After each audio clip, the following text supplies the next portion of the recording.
Morning everyone, Martin here from Head Few Fishing and More. Just wishes all a happy new year.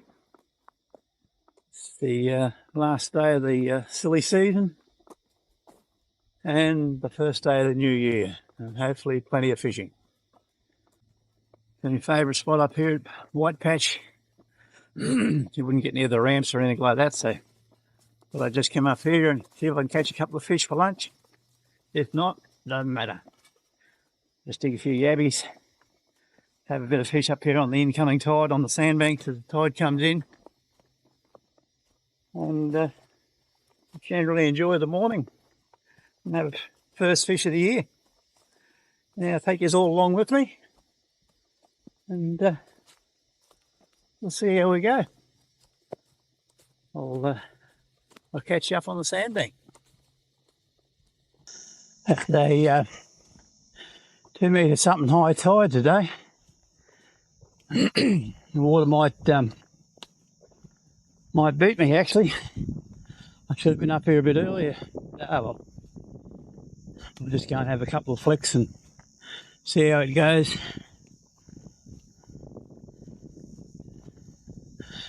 Just like to apologise for not having as many videos up as what I normally do lately, but we've had the silly season where you can't get near the ramps or anything, crowds of people and bad weather.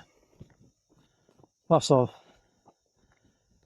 had a bout of some unknown bloody flu, which is not real good, but that's the way life goes. So we'll just see how we go this morning. Might get one or two up here, that's all I want.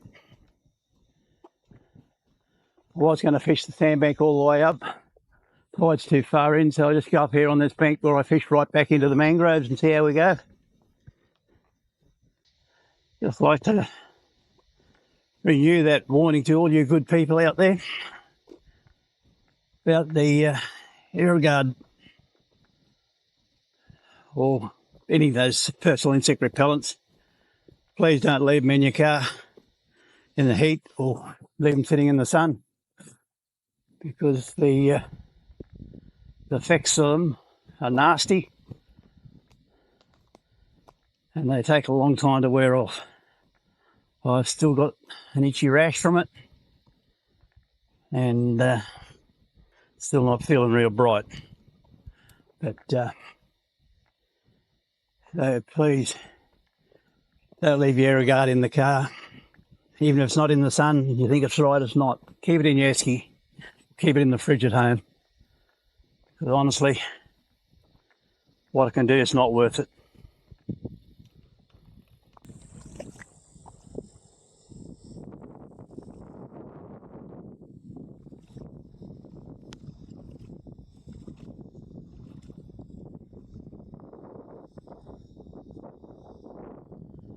There'll be a fair bit of wind noise at southeast because it got up stronger than I thought it was going to too. And I apologise for the noise, but that's the way it is. With this style of camera, it's very hard to eliminate that with ear muffs and all that sort of stuff. Anyhow, first cast. We're actually a little bit late on this tide. The tide's further in than what I'd like it. We'll see how we go.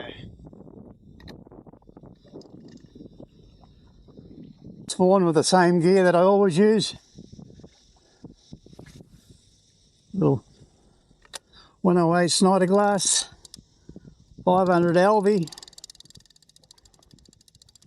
6 pound mono mainline with a 6 pound fluorocarbon leader, and of course the number 4 wide gap hooks and yabby for bait, which is going to wade these flats for a while.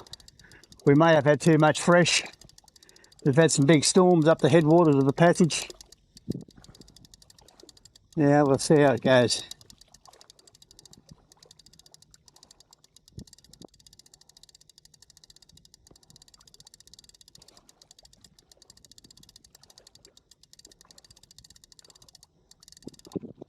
A lot softer than what normally is, bit of mud.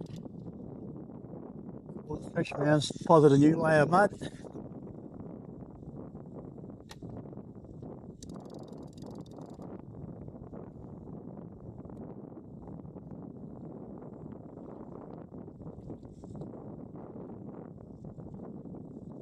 right there. Just near it all.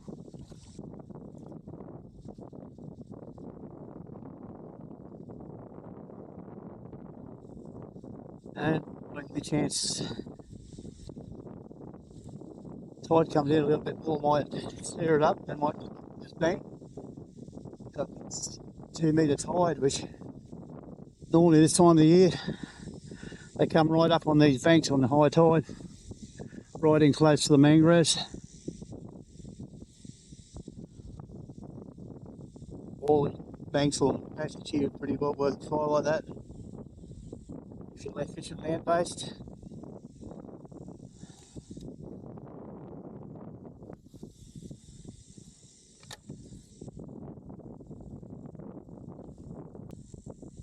Just a little one take the bait then. Just need help.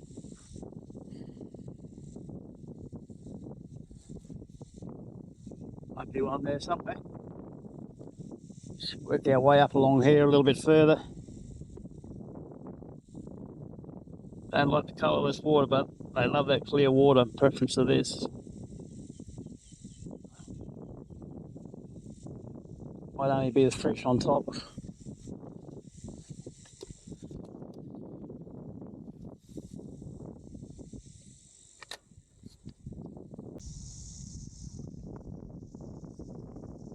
Like this one's going to be to prove to you people that YouTubers don't always catch fish.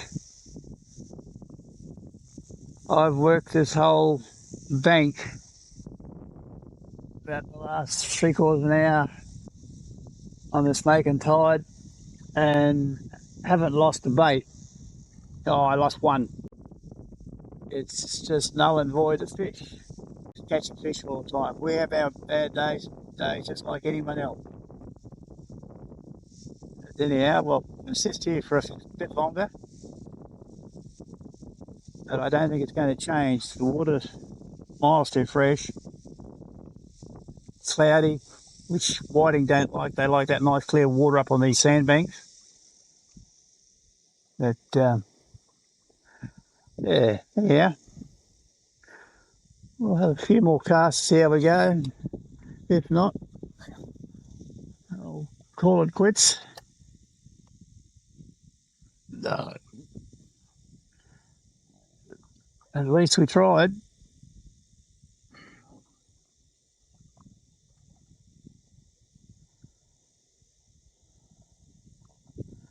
You don't know until you come out and try. Like I say, and it can change overnight too. You can come up here tomorrow and clean up. The last flies are early this year too.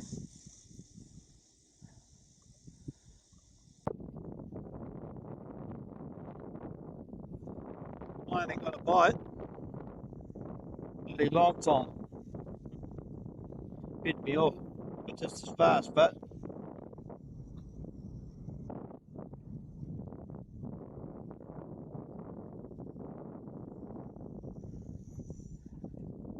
now there's find another hook.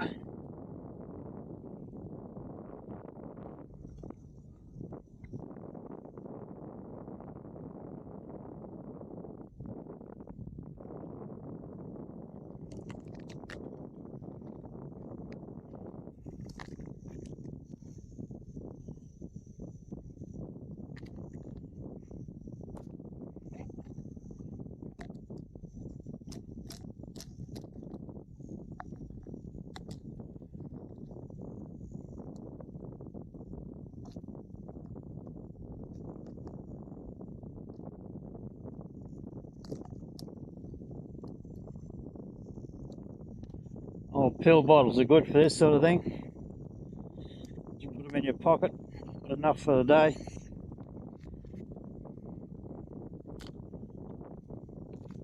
Most flies up there.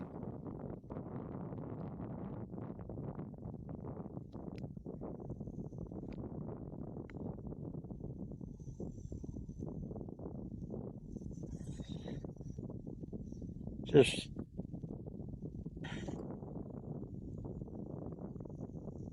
oh, it's just use a double lock and blood knot. pretty well for everything.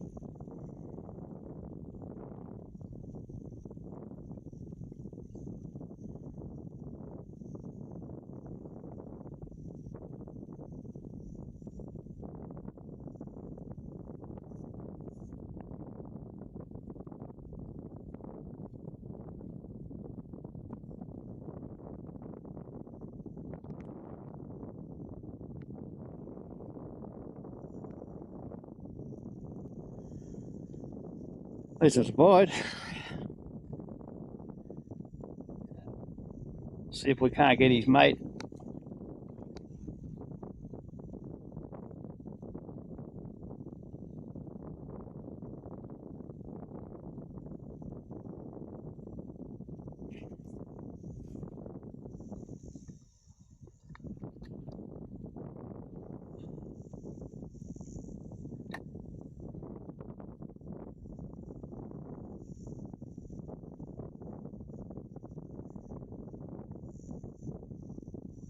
All you followers out there, this year I've hope to do a fair more exploring further up the passage here, where I used to fish. Used to live up that way. Used to do a lot of fishing up that way once. We'll just have to wait till this bloody funny season and the bloody storms and all that over. Be one of the wettest bloody Decembers and that we've had for a long time.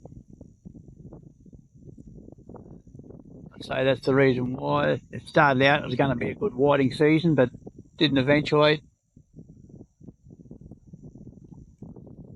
It might finish up all right. We normally do well in February, March for them. But a lot of bull sharks around at the moment too. That's another one of the projects I've got lined up for next year. We're going to go bull shark fishing. Old style, of course, using sidecars, which I used to do with my mate. Ton of fun. Martin here from F Fishing and More again. This morning's little fishing episode didn't go real well. Too much fresh around, and they did actually come on the bite later on, I was told, as the tide got up higher. But there's a lot of fresh around, and yeah, it's not going to be any good for a little while actually. And we're still getting rain. We're still forecasting more rain for this afternoon and that. But I just thought I'd share something with you. The biggest trouble, you know, everyone fillets their fish or likes to take a feeder fish home now and again. I know I do. I suppose you call me a meat fisherman. I like to eat my catch and cook the catch. And when it comes to, I find the biggest problem I see with people filleting fish is the fact that they're trying to do it with blunt knives. Most people know how to fillet fish, and there's plenty of videos out there to show you how to do it if you don't know how. And I've done a few myself. But the biggest problem I see everyone doing, they're trying to fillet fish with a blunt knife. You can't do it with a blunt knife. It's as simple as that. Now, I was taught to sharpen knives old-fashioned way by my grandfather, and that was with the oilstone and all that sort of thing. And you used to get a kick up the bum if you didn't do it right. If you couldn't shave the hairs off your arm with it, it wasn't sharp enough, you were sent back to do it again. But it's saying that as old age sets in and you get arthritis in your hands, it gets harder and harder to do it the conventional way. So I started looking around to try and find a way of sharpening knives that was a bit easier on the hands and everything else. And I come across an ad for this particular machine. Now, I've got no affiliation with this company or this machine, people that make these whatsoever, but I don't mind talking about something that actually works and works well. There's that many things out there nowadays, they talk them up and they're not worth a pinch of you know what. So this is a Can Onion Work Sharp knife sharpener, and believe me when I tell you, it will do the job and it'll do it beautifully. It goes against all what I was taught as far as the shape. Like the old style, I used to always use a hollow grind knife and then just sharpen them on the oil stone and do it that way. This one actually sharpens with a convex edge instead of a concave edge, and I find it just holds the edge so beautifully, and a few wipes on the steel and it's back as good as new again. It holds a lot longer, that's for sure. And the speed at which you can sharpen a knife with one of these is incredible. It comes with these little tiny belts. There's medium, there's real coarse, there's medium, there's fine, and a coarse one in that as well. But yeah, you can sharpen, like I did about 20 knives the other day. We got those little ones out of the kitchen. Took me about 40 minutes. Now that'd take me all day at least, doing it the old-fashioned way, and even then probably longer. This one here, you can get them, they'll shave your arm, hairs off your arms straight off the machine, and if not, just 1-2 wipes on a steel and they're perfect. People under misconception on a steel, people think steel actually sharpens a knife. What it does, if you looked at the edge of a knife under a microscope, it would be, after you've used it, it'll be all wavy like that. And all steel does is true the edge up. It doesn't take any steel off and actually sharpen your knife. It just trues that sharp edge up so it's straight again, which makes it cut and appear sharp and cut better. But in saying that, this one here, it's just simple. It's got guides on it and you can adjust that around to wherever you want to. You can adjust your different angles here. I normally work on about 18 degrees, and got the 2 guides here where you just run it in there, run it through, and you do about 3 or 4 on each side until you get that burr that rolls over. Then you turn it over on the other side and do the same on the other side, and then you work your way down in your belts. And once you get down to your finer belts, it's only 1 or 2 wipes and that's it. This is already, I'll just give it a little bit, it's got one edge that's rolled over where I did it before, but that's it. As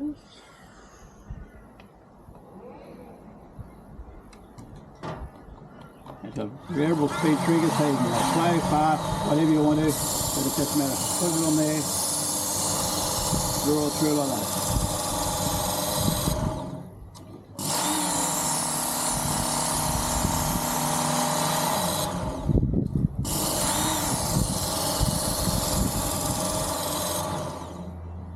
And if you just roll over, so if you give it one on the other side then, and those guides keep the angle of your knife right.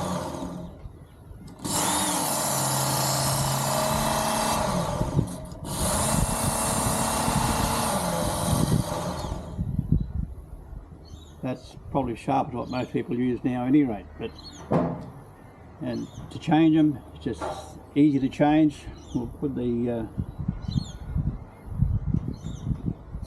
coarse one on.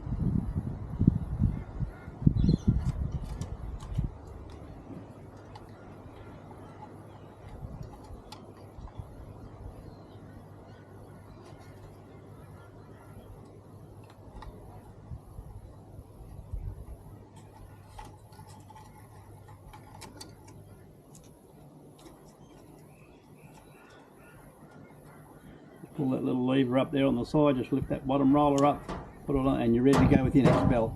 And you just do the same, but not as many and not as light. You can go as light. With this, light is better than heavy, especially when you start to get down.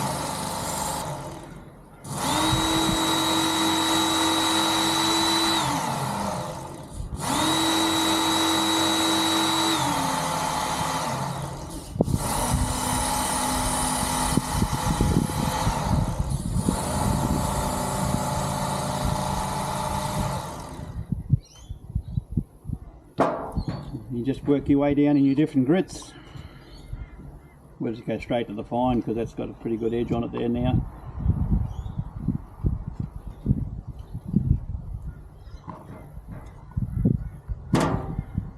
And it's also got a super fine where you can go down and polish it.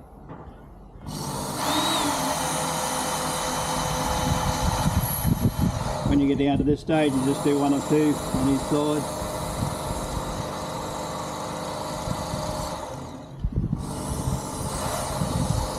Lay the belt down.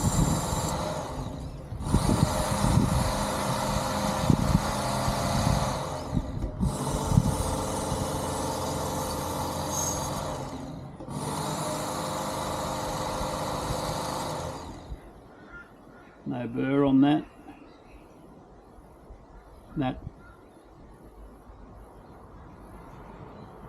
We'll just give it one more. Real slow one.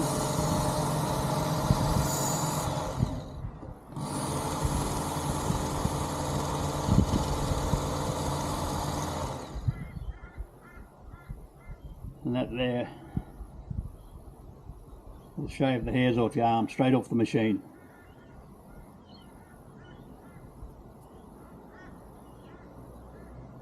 Like I said, they're not cheap by any means. I think I paid $3.50 for that when I bought it, and I think they're about $3.80 now, but worth every cent, in my opinion, at any rate. That's only my opinion. You all have your own way, but that there is one of the few products that I've found that does what it says it does, supposed to do, and it does it exceptionally well. Yeah, I hope this has helped you out with your filleting, because like I say, most problem with people filleting is not that they don't know how, and I even know people that won't bring fish home. They use the excuse, oh, I don't like fish, or they only like me fish cooked whole, because they don't know how to fillet them. I can't fillet them because they're trying to work with a blunt knife. Keep your knives sharp, makes your job easy, a lot quicker, and you'll enjoy your fishing and eating them. So thank you for watching, and just hope that helps you all out, and I'll see you next, well, it is next year already, and we'll see you on the next video. And I'm not quite sure what we're going to do yet, but this weather's got to come good before we can do anything. But we've got a lot planned for this year, hopefully, if it comes off, depending on weather, of course, and conditions, and my health, and everything else. But looking forward to sharing it all with you in the new year. So, for now, thanks for watching, and I'll catch you on the next one.